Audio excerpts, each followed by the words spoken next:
Agar men fohishalar bilan jinsiy aloqa qilsam, nimalar bo'ladi? Bu xavflimi yoki yo'qmi? Bugungi videoda aynan shu mavzu haqida gaplashamiz va erkaklarga kerak bo'lgan eng muhim ma'lumotlarni berib o'taman. Agarda men fohisha bilan jinsiy aloqa qilsam, xavfliligi nimada? Birinchi o'rinda xavfli tomoni bu jinsiy yo'l bilan yuquvchi infeksiyalar. Ya'ni bularning ichida eng xavflisi bu AIDS, ya'ni SPID hamda sifilis kasalligi. AIDS kasalligini hammamiz bilamiz. Sifilis kasalligi esa-chi? Sifilis kasalligi bu himoyalangansiz jinsiy aloqa orqali yuqadigan infeksiya hisoblanadi. Ushbu kasallikning asosiy alomatlari qanaqa bo'ladi? Birinchi navbatda kasallik yuqtirib olgan bo'lsangiz, jinsiy olat atrofida hech qanday og'riqlarsiz yaralar paydo bo'ladi. Agarda buni kerakli mutaxassisga ko'rsatmasangiz va kerakli davo muolajalar olmasangiz, sizda yomon asoratlarga olib borishi mumkin. Ya'ni qanday? Vaqtlar o'tib, sifilis kasalligi sizni ichki sistem organlaringizga ta'sir qilishi mumkin. Buni oqibatida esa sizda jigarda, pochkada, yurakda, o'pkada har xil jiddiy kasalliklar yuzaga kelishi mumkin. Bular eng xavfli infeksiyalardan biri hisoblanadi. Keyingilari esa CD yo'lidan, ya'ni uretradan yirinli oqma chaqiruvchi infeksion kasalliklar. Bularga gonoreya hamda xlamidiya kiradi. Bularning asorati qanaqa bo'ladi?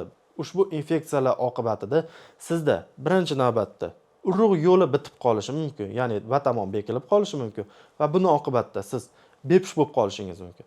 Ikkinchi asorati esa CD yo'lini bitib qolishi. Buni eng achinarli tomoni, siz umuman siya olmaysiz va buni oqibatida sizda kindik tagidan bitta naycha qo'yib qo'yiladi va ushbu naycha orqali siz butun umr siyib yurasiz. Keyingisi bu ham yomon kasalliklardan biri jigar virusi kasalliklari, ya'ni gepatit B hamda C.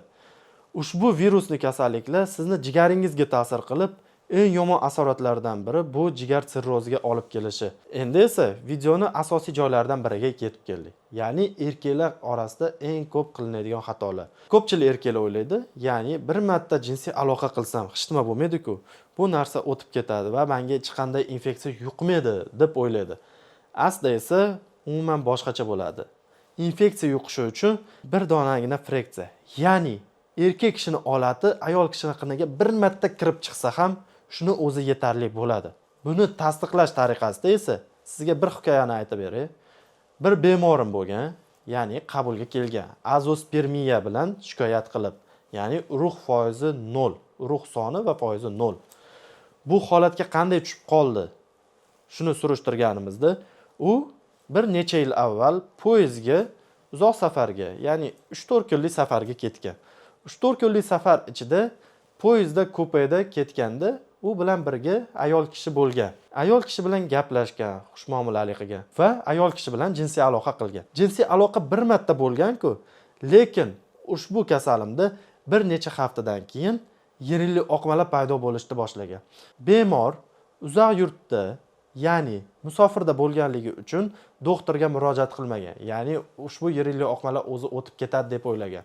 Rostdan ham yirinli oqmalar o'tib ketgan, ya'ni o'tib ketadi. Lekin buni yomon asoratlari bor. Yuqorida aytib o'tganimdek, hozir ham qaytarib o'taman.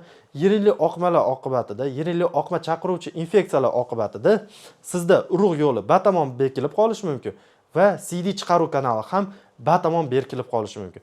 Ikkala holat ham og'ir holat hisoblanadi. Birinchi holatda siz bepush bo'lib qolishingiz mumkin. Ikkinchi holatda esa sizda siyish akti umuman yo'qolishi mumkin. Xo'p, bemorimizda birinchi asorati bo'lgan, ya'ni urug' yo'li batamom berkilib qolgan va buni oqibatida u bepush bo'lib qolgan. Bizni oldimizga kelgan, biz unda moyaklarni ochib, tez operatsiyasini o'tkazganmiz va urug' yo'lini tekshirganimizda uni hech qanday tiklab bo'lmas ekan. Shuning uchun hurmatli do'stlar, agarda siz bir marta bo'ladi-ku, menga infeksiya yuqmaydi deb o'ylasangiz, bu eng katta xato hisoblanadi. Shuning uchun ehtiyot bo'ling. Yana bir hayotiy hikoyani aytib bermoqchiman. Ya'ni 3 ta og'ayni botirlar, 3 do'stlar. Ushbu do'stlarda nima bo'lgan? Ushbu do'stlar yoz kuni dachaga dam olishga borgan. O'zlari bilan fohisha olib borishgan. Ya'ni uchala do'st ham ushbu fohisha bilan dachada jinsiy aloqa qilishgan va birinma-ketin ularda yirinli oqmalar oqishni boshlagan. 3 do'stdan birida bitta asorat kuzatilgan. Ya'ni unda siyishda muammolar kuzatilishni boshlagan. Ushbu bemorda sistoskopiya, ya'ni CD yo'lini ko'rish operatsiyasini o'tkazganimizda CD yo'lida torayma aniqlangan. Buni oqibatda esa ushbu bemorimiz, ya'ni ushbu kasal siyishda muammolarga duch kelgan. Buni ham yechimi bor. Ushbu bemorimizda CD yo'lida torayma qisqa 1 sm dan kam bo'lganligi sababli biz uni operativ yo'li bilan ushbu muammosidan bartaraf qildik. Ya'ni, hurmatli do'stlar, yana bir bor aytayapman. Agarda siz begona ayollar bilan jinsiy aloqa qilsangiz, bir marta bo'ladi-ku. Shu bilan o'tib ketadi deb o'ylamang. Ehtiyotingizni qiling. Shu ehtiyotni qanaqa qilishligini mana endi aytib o'tamiz. Xo'p, ehtiyotni qanaqa qilinadi? Birinchi navbat ayol kishiga, ya'ni o'sha fohishami yoki begona ayolmi, uni salomatligidan boxabar bo'ling. Boxabar deganda qanday? Unda kasallik bormi yoki yo'qmi? Agarda tanish bo'lsa, tekshirtirishni iloji bo'lsa, tekshirtiring. Ikkinchi navbatda esa, agarda jinsiy aloqa qilmoqchi bo'lsangiz, himoya vositasi bilan foydalaning. Ushbu himoya vositasi, ya'ni prezervativ, o'sha rezinkalar ham sizda kasallik yuqish ehtimolligini 80-90 barobar pasaytiradi. Uchinchisi, tasodifiy jinsiy aloqadan saqlaning.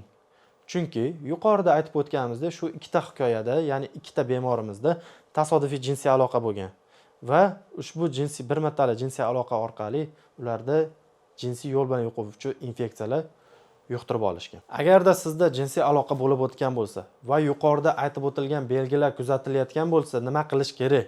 Birinchi o'rinda malakali mutaxassisga murojaat qiling. Ikkinchidan, tekshiruvlardan o'ting. Uchinchidan, alomatlarga e'tibor bering.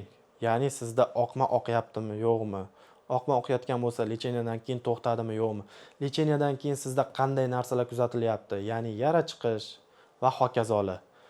Ushbu belgilarni albatta mutaxassisga ayting va sizga kerakli yechimlarni tavsiya qilinadi. Xo'p, yakun tariqasida shuni aytib o'tishimiz kerak. Hurmatli do'stlar, begona ayollar bilan jinsiy aloqa qilmang. Agar jinsiy aloqa bo'lib o'tgan bo'lsa ham bundan qo'rqmang. Bugungi kunda barcha kasalliklarning davosi bor. Faqatgina uyalmasdan kerakli mutaxassislarga murojaat qilish kerak. Agarda sizga ushbu mavzu bo'yicha savollar paydo bo'lgan bo'lsa, kommentariyaga yozing va shu kabi foydali video ma'lumotlarni o'tkazib yubormaslik uchun kanalga obuna bo'ling. Like bosishni ham unutmang.